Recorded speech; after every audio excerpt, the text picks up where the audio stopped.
अस्सलाम वालेकुम, कैसे हैं आप सब। आई होप आप सब ठीक होंगे। तो अल्हम्दुलिल्लाह हम सब भी ठीक हैं। यहाँ पर मैं सहरी के लिए कीमा, आलू और शिमला मिर्चें जो सी है ना वो तैयार कर रही हूँ। ये स्पेशली हस्बैंड के लिए कर रही हूँ। मेरे लिए तो खाने के लिए साग था जो मैंने कल रात को बना लिया था और टिफ़िन में डाल के फ्रिज में रख दिया था। तो अब मैं सहरी जो सी है वो हम लोग खाने लगे हैं। तो सहरी में मतलब हमारे पास दो ऑप्शन थे और मेरे पास सालन के दो ऑप्शन थे। तो मैंने साग के साथ रोटी खाई थी, बाद में मैंने गर्म कर लिया था। और जी यहाँ पे टाइम हो चुका है 4:10 और बच्चे अभी तक तो नहीं उठे। आई होप, मुझे उम्मीद थी कि ना उठेंगे, लेकिन फिर ना 5 बजे तकरीबन उठ पड़े थे। छोटे दो दोनों बच्चे हैं जो। और यहाँ पे जी साथ में मैंने चाय रख दी है अपनी। चाय जो सी है ना इसको बार बार मिक्स करना बहुत ज़्यादा ज़रूरी होता है, क्योंकि ऊपर से फिर झाग आ जाती है तो फिर ना चाय मज़े की नहीं बनती। इसलिए मैं बार बार उठ के ना तो इसको ना ऐसे मिक्स कर देती हूँ। और यहाँ पे जी अब बस में हम लोग जो है ना सैरी कर लेंगे। और मैंने अपने लिए ना 2 परांठे बनवाए थे। इसके अंदर तो घी नहीं लगाती, सूखे परांठे होते हैं इस तरह के कि सिर्फ ऊपर ही ना इसके ऑयल वगैरह लगाती हूँ।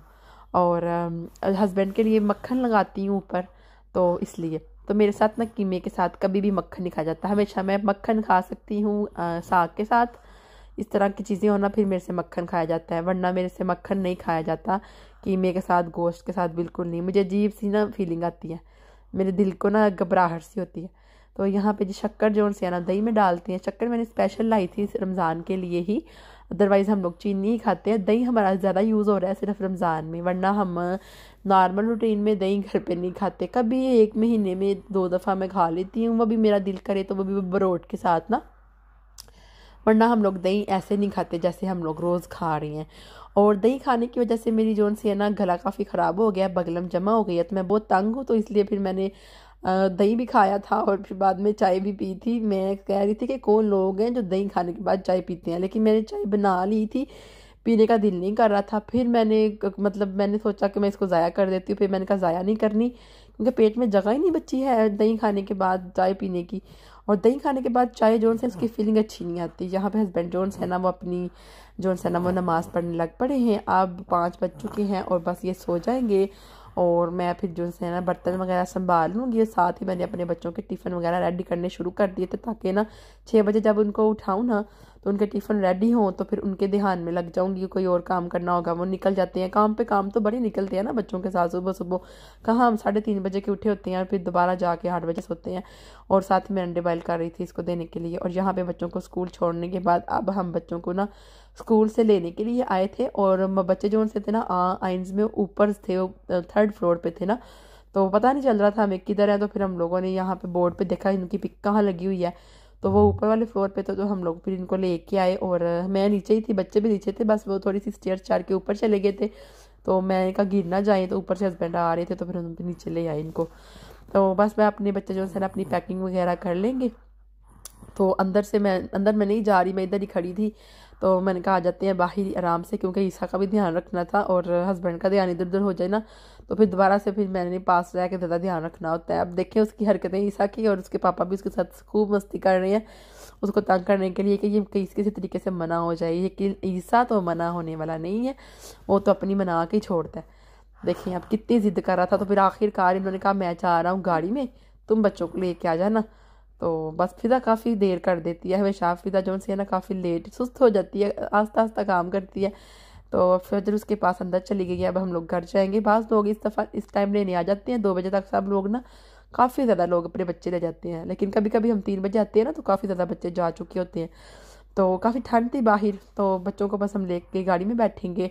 और फजर मेरे साथ स्टेयर उतर रही थी, मैंने उसको बोला कि जंप करो, वो मुझे कह रही थी मुझे उठाओ उठाओ। तो मैंने उसको बोला, मैंने भी उसको फिर ध्यान पे लगा दिया। मैं कहा फजर जंप करो जंप, इस तरह कर करके ना मैं उसको तो ऊपर से नीचे लेके थी। रोज़े में ना बच्चे मेरे से उठाए नहीं जाते हैं, पता क्या। फिर ना भी ना भूख लगनी हो तो वैसे मुझे रोज़े बिल्कुल भी नहीं तंग कर रहे, बिल्कुल ऐसा लग रहा है जैसे मैं सालों साल रोज़े रखती आ रही हूँ। तो कुछ वेदर का भी हिसाब होता है, यहाँ पे अपनी मर्जी होती है घर में आपने कितनी गर्मी सर्दी करनी है। और गर्मी जब ज़्यादा हो जाए ना तो फिर मैं ऐसा करती हूँ कि हीटर बंद कर देती हूँ, क्योंकि फिर ऐसे प्यास प्यास महसूस होती है। लेकिन बिल्कुल भी रोज़े तंग नहीं कर रही, माशाल्लाह बहुत अच्छे रोज़े गुजर रहे हैं। और बस अब हम लोग गाड़ी में बैठ गए हैं।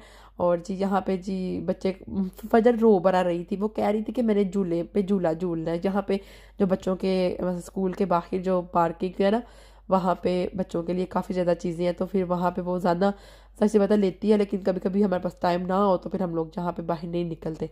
इसी तरह फिर हम लोग जो है ना फटाफट से लेके बच्चे तो गाड़ी में बैठ जाते हैं, तो गाड़ी में बैठ के बच्चे शोर करते हैं ना छोटे, इसलिए फिर मैं भी साथ चली जाती हूँ, तंग पड़ जाते हैं। तो उनको आते आते तकरीबन 15 मिनट तो लग ही जाते हैं ना, बच्चे लाते और उनको बैग पहनते और नीचे उतरते उतरते। तो मैंने कहा चलें फिर यहाँ पे इनका भी थोड़ा सा ना थोड़ा सा आउटिंग हो जाएगी, इनकी भी अंदर स्कूल में जाके थोड़ा सा डिफरेंट हो जाएगा। फिर बेचारे थक जाते हैं, फिर घर जाके आराम से, फिर मुझे तंग नहीं करते।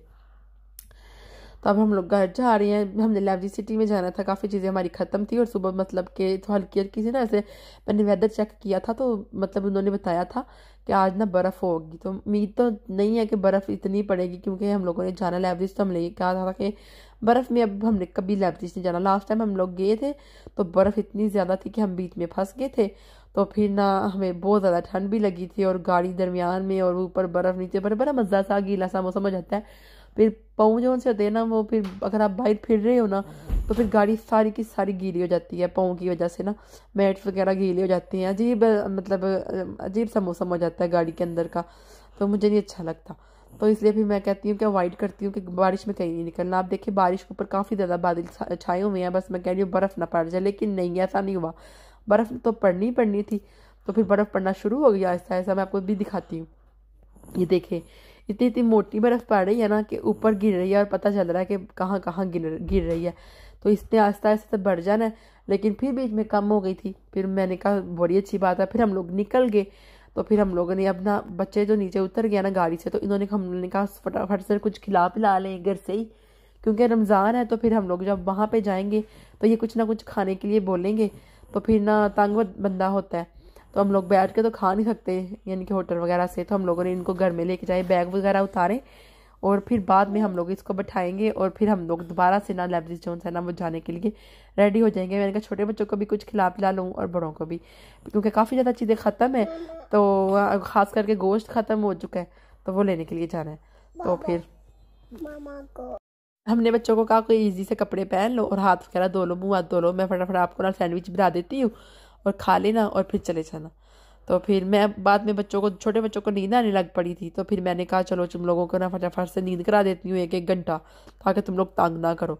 लेकिन जब मैं सुलाने के लिए गई तो उन्होंने कहा नहीं हमने नहीं सोना। मुझे तो लगता है कि इनका इरादा है जाने का, मुझे लगा इसे बच्चों को पता चल गया लेकिन नहीं, वो फिर नहीं सोए, क्योंकि बाहर से मोहम्मद अली फिजा ने हद मकाई हुई थी शोर कर रहे थे, आपस में बातें कर रहे थे, लड़ झगड़ रहे थे। तो मैं अंदर से मैसेज हस्बैंड को कर रही थी कि प्लीज़ इनको चुप करवा लें, वरना मैंने इनकी हड्डी तोड़ देनी है। आखिरकार फिर हम लोगों ने हार मान ली, बच्चों ने नहीं सोए बच्चे, तो हम लोग जो है ना बस निकल आए हैं अब जो जाने के लिए। अभी भी बर्फ़ पड़ रही है, लेकिन हमने कहा इतनी कम है, इतनी ज़्यादा नहीं है, अभी तो ज़रा भी नहीं है, रास्ते घास वगैरह किसी के ऊपर इतनी बर्फ़ जमी नहीं है। तो हम लोग ऐसा करते हैं कि हम लोग ना चलते हैं, तो हम लोग निकल पड़े फिर। तो ये देखें मैं कैसे बर्फ़ को चेक करती करती जा रही हूँ, और थोड़ी थोड़ी सी साथ में बारिश भी हो रही थी, तो एग्जैक्ट पता नहीं चल रहा था कि बारिश हो गई या बर्फ़। लेकिन जब मैंने वेदर देखा तो वो बारिश तो मतलब बता रहे थे, लेकिन जो सी बर्फ़ है ना वो तो उन्होंने कहा 70% पड़नी ही पड़नी है। लेकिन अभी नहीं पड़ेगी, तकरीबन जब तक हम जाके वापस आएंगे तब तक शायद पड़ जाएगी। अब हमें नहीं पता कि हम तब तक उधर लबदिश में होंगे या फिर घर वापस आ जाएंगे। तो बस हम लोग निकल चुके हैं और रास्ते काफ़ी ज़्यादा गीले हैं। इस तरह गीली गीली सड़कें जो सी होती है ना बहुत प्यारी लगती हैं। तो आज शाम को हमने इफ्तारी जो सी है वो शायद बाहर ही कर लें, लेकिन मुझे नहीं लगता, क्योंकि 8 बजे तकरीबन रोज़ा खुलता है और पाकिस्तान में तो शायद 10 बजे तक वहाँ पे अब दुकानें बंद होती हैं, लेकिन जर्मनी में और पूरे यूरोप में, बल्कि हर ऐसे सिटी में यहाँ पे 8 बजे हर चीज़ बंद हो जाती है, ख़ास करके शॉपिंग मॉल वगैरह और खाने पीने की चीज़ें भी बंद हो जाती हैं, हर चीज़ बंद हो जाती है। तो सिर्फ रेवे मैंने सुना है कि क्या कहते हैं कि रेवे और कोफलैंड जो है ना वो 10 बजे तक खुला रहता है, और होगी और भी चीज़ें लेकिन उनका मुझे नहीं इल्म। लेकिन बाकी मार्केटें वगैरह जहाँ से हम लोग खाना खाते हैं ना तुर्किश वगैरह, वहाँ 8 बजे तक बंद हो जाता है। तो मुझे नहीं लगता कि बाहर हम रोज़ा कर पाएंगे, क्योंकि लास्ट टाइम जब हमने रोज़ा बाहर किया था ना हस्बैंड ने, तब मेरा तो नहीं होता था, लेकिन हस्बैंड ने किया था तो हम लोग जलील ही हुए थे। और वैसे भी हमने उस वक्त मैकडोनल्ड से कुछ खाया था, और मैकडोनल्ड से खाने के बाद भी ना ऐसे तसल्ली नहीं हुई थी हस्बैंड को।